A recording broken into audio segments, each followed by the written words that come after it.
Jane Eyre. Narrated by Clarissa Whitehall. Chapter 15. Mr. Rochester did, on a future occasion, explain it. It was one afternoon, when he chanced to meet me and Adele in the grounds, and while she played with Pilot and her shuttlecock, he asked me to walk up and down a long beach avenue within sight of her. He then said that she was the daughter of a French opera dancer, Céline Varens, towards whom he had once cherished what he called a grande passion. This passion Céline had professed to return with even superior ardor. He thought himself her idol, ugly as he was. He believed, as he said, that she preferred his tail d'athlete to the elegance of the Apollo Belvedere. And, Miss Eyre, so much was I flattered by this preference of the Gallic sylph for her British gnome, that I installed her in an hotel, gave her a complete establishment of servants, a carriage, cashmeres, diamonds, dentelles, ANDC. In short, I began the process of ruining myself in the received style, like any other spoonie. I had not, it seems, the originality to chalk out a new road to shame and destruction, but trode the old track with stupid exactness not to deviate an inch from the beaten centre. I had, as I deserved to have, the fate of all other spoonies. Happening to call one evening when Céline did not expect me, I found her out, but it was a warm night, and I was tired with strolling through Paris, so I sat down in her boudoir, happy to breathe the air consecrated so lately by her presence. No, I exaggerate, I never thought there was any consecrating virtue about her. It was rather a sort of pastille perfume she had left, a scent of musk and amber, than an odour of sanctity. I was just beginning to stifle with the fumes of conservatory flowers and sprinkled essences, when I bethought myself to open the window and step out onto the balcony. It was moonlight and gaslight besides, and very still and serene. The balcony was furnished with a chair or two. I sat down, and took out a cigar. I will take one now, if you will excuse me. Here ensued a pause, filled up by the producing and lighting of a cigar. Having placed it to his lips and breathed a trail of Havana incense on the freezing and sunless air, he went on. I liked bonbons too in those days, Miss Eyre, and I was croquant, overlook the barbarism, croquant chocolate comfits, and smoking alternately, watching meantime the equipages that rolled along the fashionable streets towards the neighbouring opera house, when in an elegant close carriage drawn by a beautiful pair of English horses, and distinctly seen in the brilliant city night, I recognized the voiture I had given Céline. She was returning. Of course my heart thumped with impatience against the iron rails I leant upon.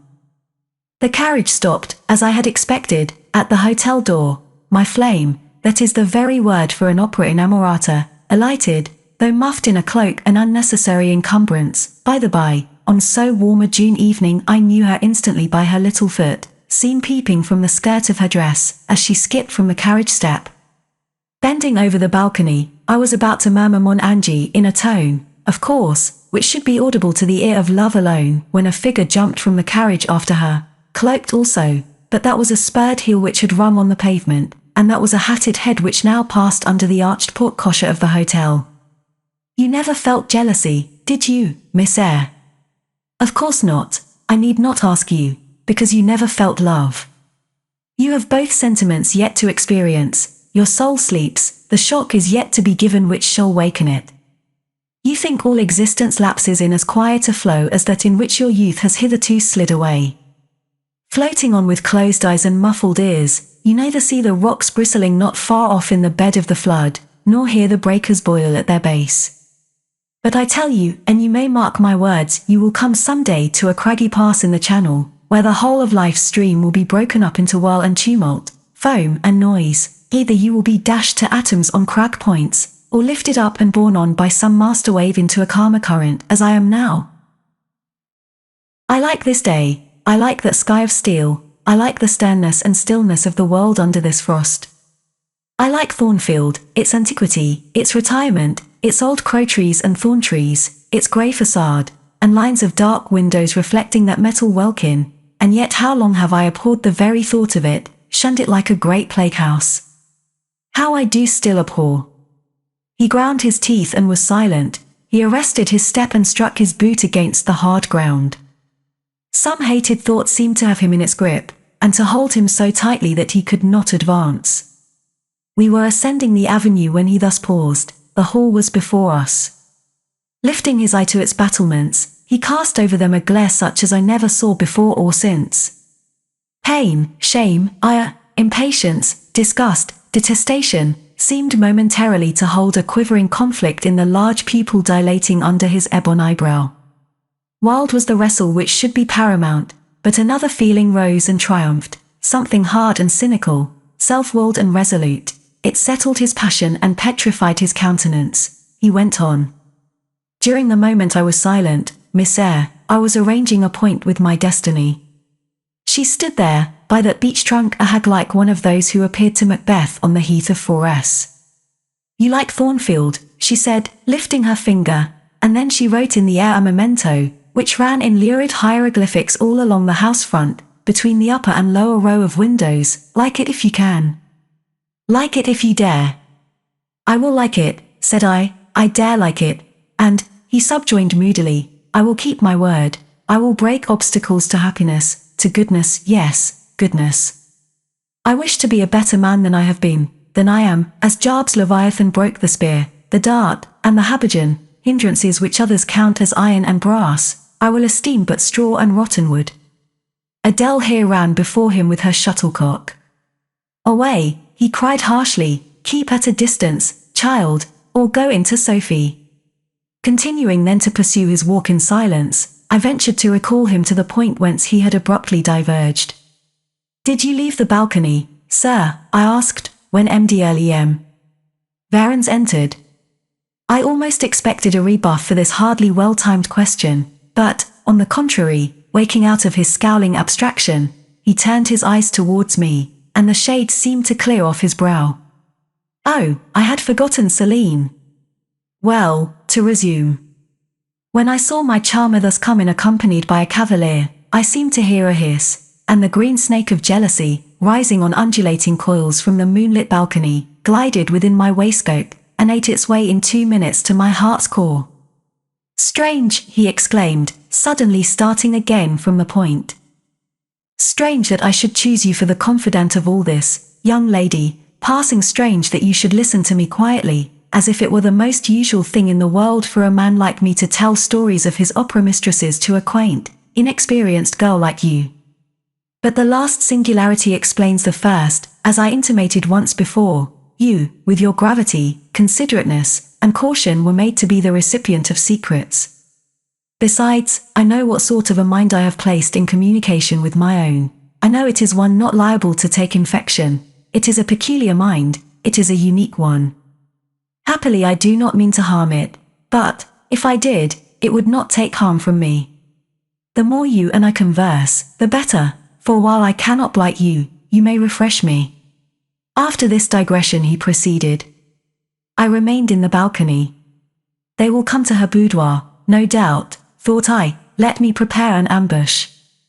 So putting my hand in through the open window, I drew the curtain over it, leaving only an opening through which I could take observations. Then I closed the casement, all but a chink just wide enough to furnish an outlet to lovers' whispered vows. Then I stole back to my chair, and as I resumed it the pair came in. My eye was quickly at the aperture. Celine's chambermaid entered, lit a lamp, left it on the table, and withdrew.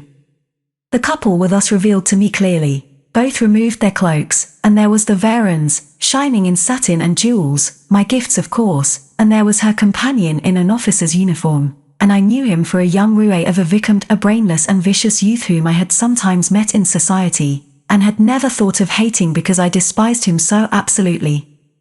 On recognizing him, the fang of the snake jealousy was instantly broken, because at the same moment my love for Celine sank under an extinguisher.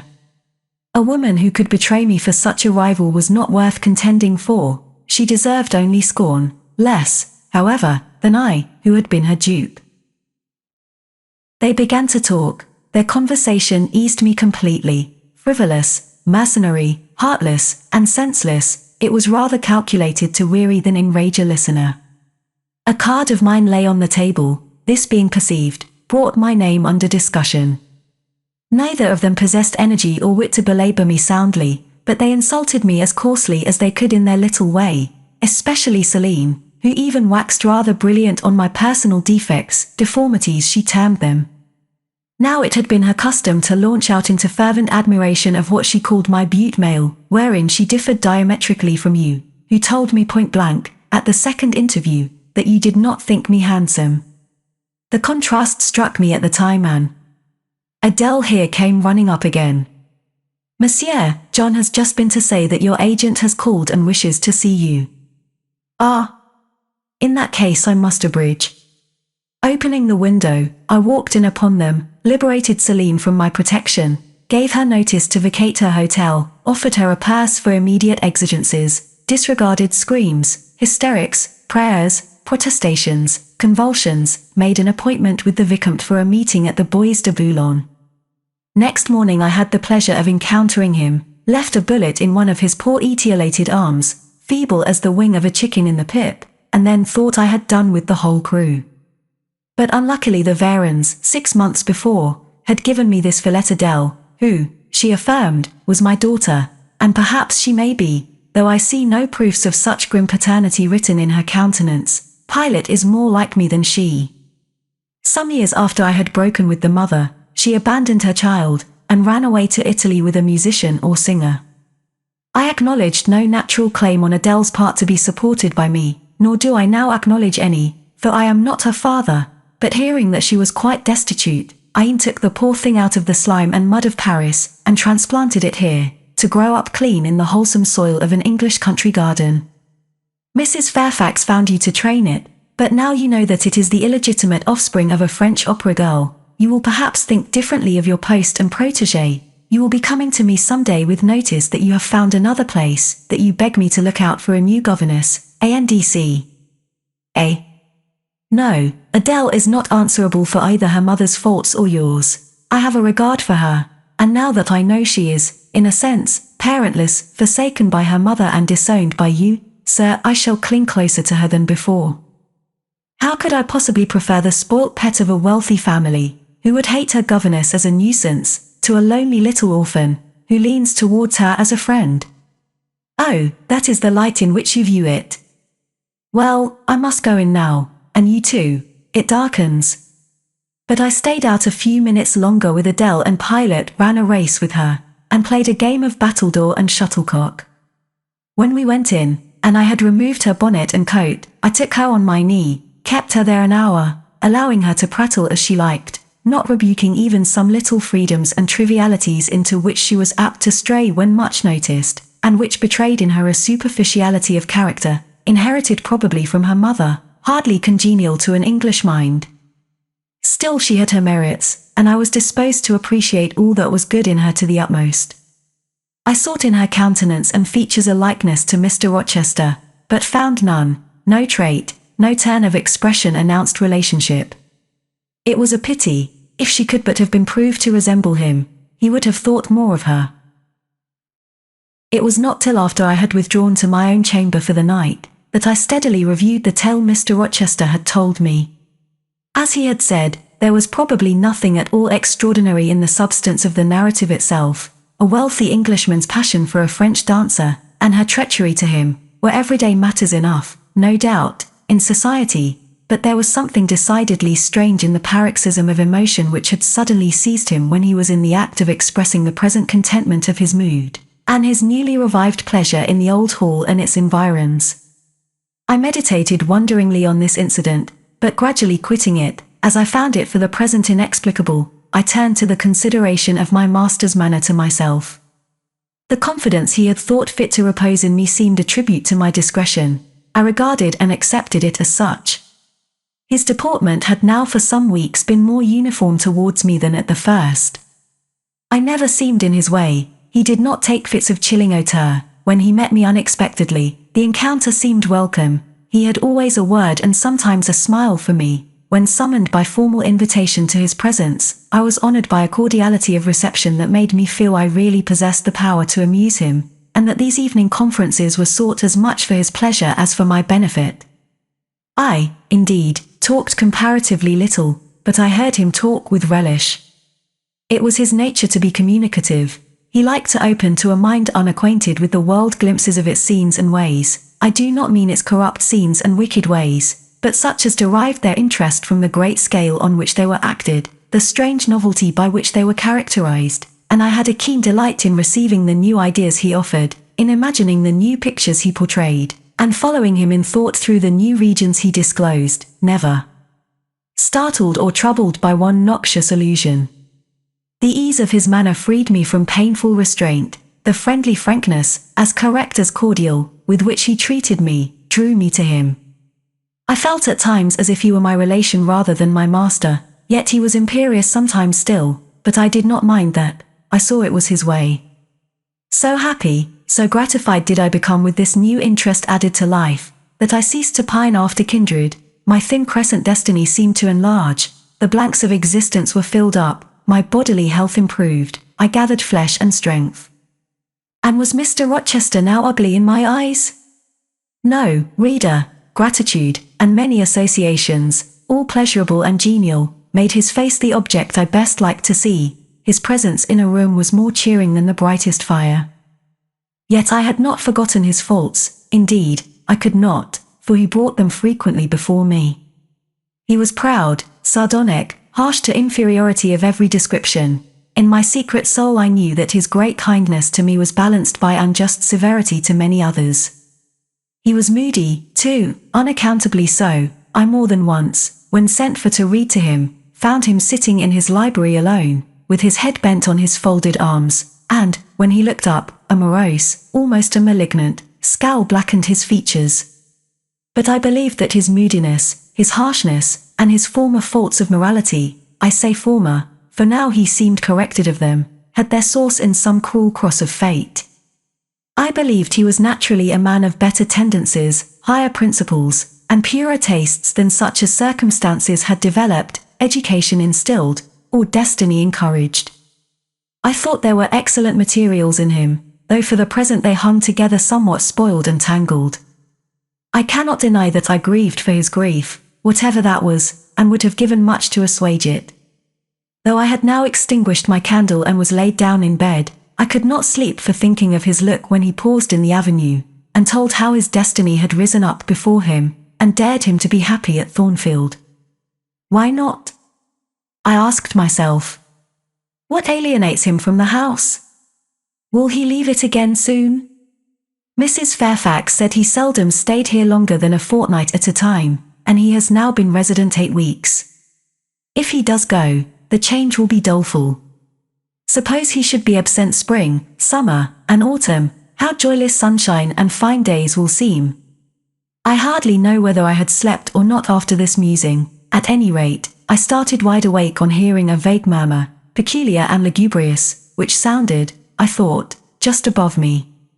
I wished I had kept my candle burning. The night was drearily dark, my spirits were depressed. I rose and sat up in bed, listening. The sound was hushed. I tried again to sleep, but my heart beat anxiously, my inward tranquillity was broken. The clock, far down in the hall, struck 2.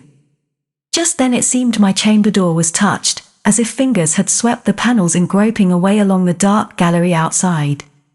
I said, "Who is there?" Nothing answered. I was chilled with fear. All at once I remembered that it might be Pilot, who, when the kitchen door chanced to be left open, not infrequently found his way up to the threshold of Mr. Rochester's chamber. I had seen him lying there myself in the mornings. The idea calmed me somewhat. I lay down. Silence composes the nerves, and as an unbroken hush now reigned again through the whole house, I began to feel the return of slumber. But it was not fated that I should sleep that night. A dream had scarcely approached my ear, when it fled affrighted, scared by a marrow-freezing incident enough. This was a demoniac laugh, low, suppressed, and deep uttered, as it seemed, at the very keyhole of my chamber door. The head of my bed was near the door, and I thought at first the goblin laughers stood at my bedside, or rather, crouched by my pillow, but I rose, looked round, and could see nothing, while, as I still gazed, the unnatural sound was reiterated, and I knew it came from behind the panels. My first impulse was to rise and fasten the bolt, my next, again to cry out, "Who is there?" Something gurgled and moaned. Ere long, steps retreated up the gallery towards the 3rd-story staircase. A door had lately been made to shut in that staircase. I heard it open and close, and all was still. Was that Grace Poole? And is she possessed with a devil, thought I. Impossible now to remain longer by myself, I must go to Mrs. Fairfax.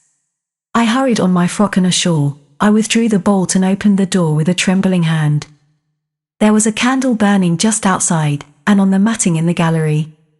I was surprised at this circumstance, but still more was I amazed to perceive the air quite dim, as if filled with smoke, and, while looking to the right hand and left, to find whence these blue wreaths issued, I became further aware of a strong smell of burning. Something creaked, it was a door ajar, and that door was Mr. Rochester's, and the smoke rushed in a cloud from thence.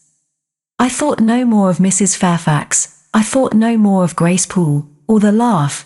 In an instant, I was within the chamber. Tongues of flame darted round the bed, the curtains were on fire. In the midst of blaze and vapour, Mr. Rochester lay stretched motionless, in deep sleep. "Wake! Wake!" I cried. I shook him, but he only murmured and turned. The smoke had stupefied him. Not a moment could be lost. The very sheets were kindling. I rushed to his basin and fortunately, one was wide and the other deep, and both were filled with water. I heaved them up, deluged the bed and its occupant, flew back to my own room, brought my own water jug, baptized the couch afresh, and, by God's aid, succeeded in extinguishing the flames which were devouring it. The hiss of the quenched element, the breakage of a pitcher which I flung from my hand when I had emptied it, and, above all, the splash of the shower bath I had liberally bestowed, roused Mr. Rochester at last. Though it was now dark, I knew he was awake, because I heard him fulminating strange anathemas at finding himself lying in a pool of water. "Is there a flood?" he cried. "No, sir," I answered, "but there has been a fire. Get up, do, you are quenched now, I will fetch you a candle." "In the name of all the elves in Christendom, is that Jane Eyre?" he demanded. "What have you done with me, witch, sorceress? Who is in the room besides you? Have you plotted to drown me?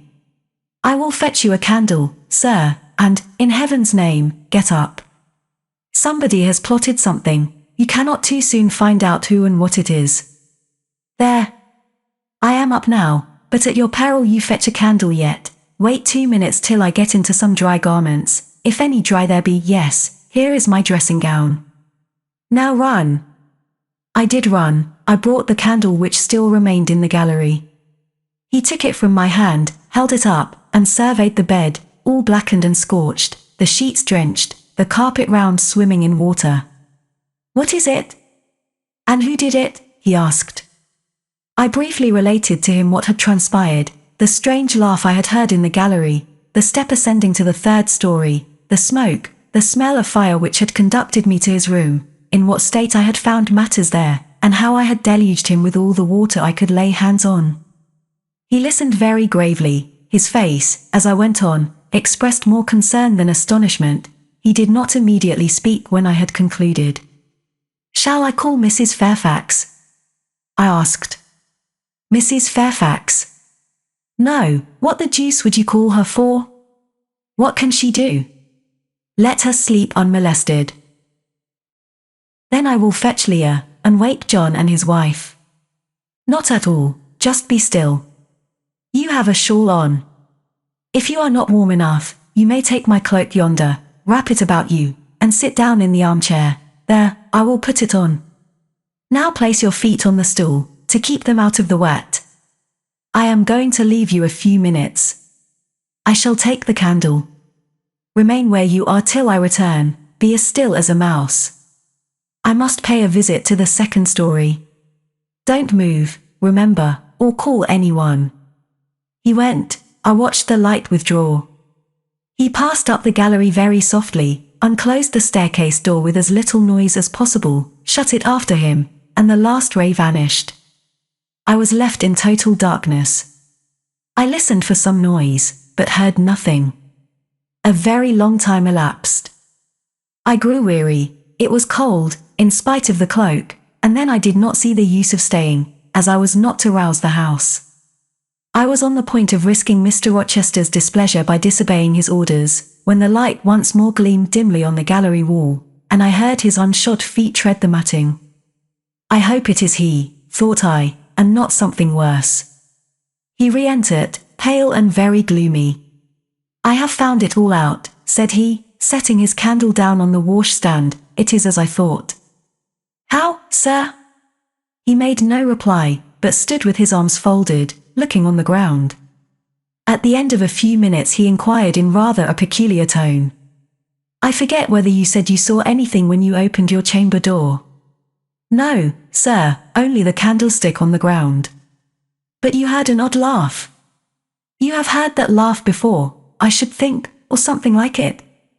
Yes, sir, there is a woman who sews here, called Grace Poole. She laughs in that way. She is a singular person. Just so. Grace Poole, you have guessed it. She is, as you say, singular, very. Well, I shall reflect on the subject. Meantime, I am glad that you are the only person, besides myself, acquainted with the precise details of tonight's incident. You are no talking fool, say nothing about it. I will account for this state of affairs, pointing to the bed, and now return to your own room. I shall do very well on the sofa in the library for the rest of the night. It is near 4, in 2 hours the servants will be up. Good night, then, sir, said I, departing. He seemed surprised, very inconsistently so, as he had just told me to go. What, he exclaimed, are you quitting me already, and in that way? You said I might go, sir. But not without taking leave, not without a word or two of acknowledgement and goodwill, not, in short, in that brief, dry fashion. Why, you have saved my life. Snatched me from a horrible and excruciating death. And you walk past me as if we were mutual strangers. At least shake hands. He held out his hand, I gave him mine, he took it first in one, then in both his own. You have saved my life, I have a pleasure in owing you so immense a debt. I cannot say more. Nothing else that has been would have been tolerable to me in the character of creditor for such an obligation, but you, it is different, I feel your benefits no burden, Jane. He paused, gazed at me, words almost visible trembled on his lips, but his voice was checked. Good night again, sir. There is no debt, benefit, burden, obligation, in the case. I knew, he continued, you would do me good in some way, at some time. I saw it in your eyes when I first beheld you. Their expression and smile did not, again he stopped, did not, he proceeded hastily, strike delight to my very inmost heart so for nothing. People talk of natural sympathies, I have heard of good genii, there are grains of truth in the wildest fable.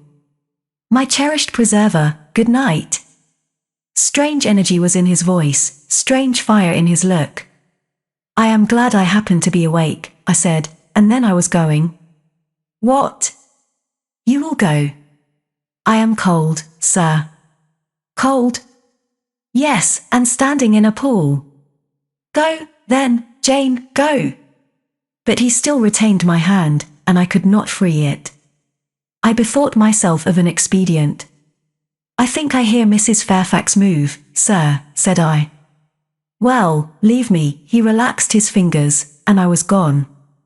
I regained my couch, but never thought of sleep. Till morning dawned I was tossed on a buoyant but unquiet sea, where billows of trouble rolled under surges of joy. I thought sometimes I saw beyond its wild waters a shore, sweet as the hills of Beulah, and now and then a freshening gale, wakened by hope, bore my spirit triumphantly towards the bourne, but I could not reach it, even in fancy a counteracting breeze blew off land, and continually drove me back. Sense would resist delirium, judgment would warn passion. Too feverish to rest, I rose as soon as day dawned.